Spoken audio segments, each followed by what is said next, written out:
Привет, Linda. Привет, Anya. Aujourd'hui, je voudrais vous présenter Linda Bonjour. qui fait un Erasmus à Grenoble, qui étudie le russe en France. Donc c'est pas très commun, alors je voudrais vous la présenter et je voudrais que tu nous parles un petit peu de ton parcours en russe, en Russie. D'accord.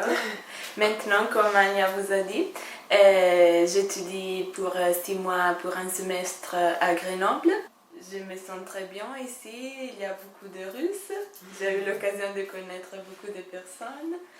Et voilà, et donc c'est ma deuxième année de master. J'ai étudié aussi, j'ai fait un lycée linguistique où j'ai commencé à apprendre le russe la troisième année. J'avais le choix entre russe ou allemand. Ça m'a plu dès le début. Oui, l'alphabet c'est tout à fait différent. Au début, il n'y a pas de mots qui rassemblent un autre au nôtre. Mais après, je me suis familiarisée avec la langue. J'avais un prof italien parce que je viens d'Italie. Oui, bien sûr. J'avais un prof italien qui m'apprenait le russe, mais à côté aussi un prof russe. D'accord. Donc tu prenais des cours particuliers avec...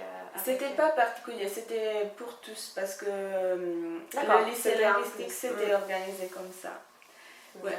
Et déjà la deuxième année que j'étudiais le russe, j'ai fait un échange.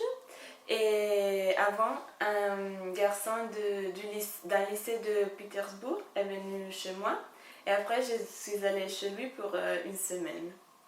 Une semaine? Oui. D'accord. Et j'étais au centre, près de la Petropavlovskaya Krepast. Oui, c'est la forteresse de Pierre et Paul.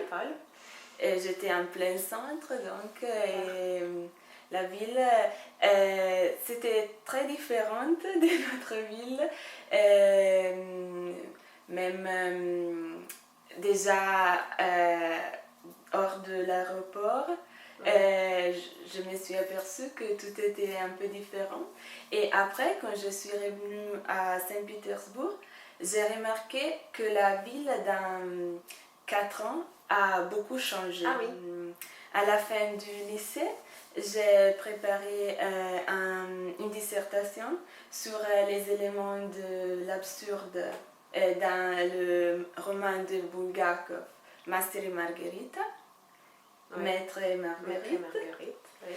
Et après, j'ai décidé de poursuivre mes études en russe.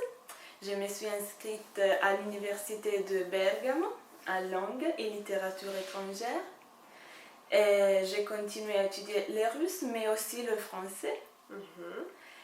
Et la deuxième année de l'université, je suis revenue en Russie et je suis allée pour un mois à Moscou pour suivre des cours de langue. D'accord. Ah oui, t'es allée plusieurs fois en Russie, je ne savais pas tout. Tu ne m'avais pas tout dit.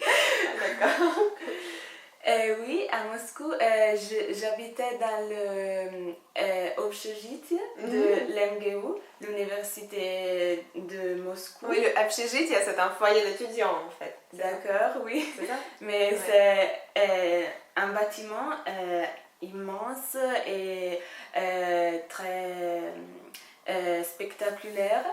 Tu étais dans une des tours alors? Oui. D'accord. Ah, oui. Oui, donc j'ai pris des cours de langue et j'ai visité la donc ça, c'était pendant ta deuxième année de faculté? Oui. D'accord. Oui, si je me rappelle bien. Oh, ça va, c'est pas si éloigné. Oui, un peu. Voilà. Et après, je suis revenue en Russie l'année dernière, qui c'était ma première année de master. J'ai participé à un concours pour aller à l'étranger et enseigner ma langue. D'accord. Et j'ai eu T'as eu le concours, ouais. Tu as Oui. été retenue. Oui, et je suis partie pour 4 mois à Pushkin, qui est une ville qui s'appelle aussi Tsarskaya Selo et qui est à côté de Saint-Pétersbourg, c'est pas loin de Saint-Pétersbourg. Et donc j'ai enseigné là-bas dans l'université LGU Génial. et aussi dans une école primaire. Tu as enseigné l'italien. L'italien, oui. Et à côté, je prenais des cours dans l'université comme les autres étudiants russes. Bien sûr. D'accord. Et donc, pourquoi est-ce que ça s'appelle Pushkin? Pushkin parce que c'est à l'honneur du poète qui est né dans cette ville et qui a étudié aussi. Qui a étudié au lycée aussi. Au lycée. D'accord. Oui, c'est ça. Bon, écoute, et quels sont tes projets? Je voudrais préparer ma thèse pour la fin du master. Oui, c'est le mémoire de fin d'études. Oui, D'accord. le final. Et après, je voudrais soit travailler dans une entreprise comme interprète, soit enseigner le russe, le français, ou soit l'italien à l'étranger. L'italien, oui, aux étrangers en Italie. Je me laisse ouverte toutes les portes. C'est bien. Bah écoute, je te remercie pour cette interview, pour cette première interview pour moi, pour mon blog. Et je te souhaite une très bonne continuation. À toi aussi, merci Ania, спасибо большое. Пока. Всего доброго.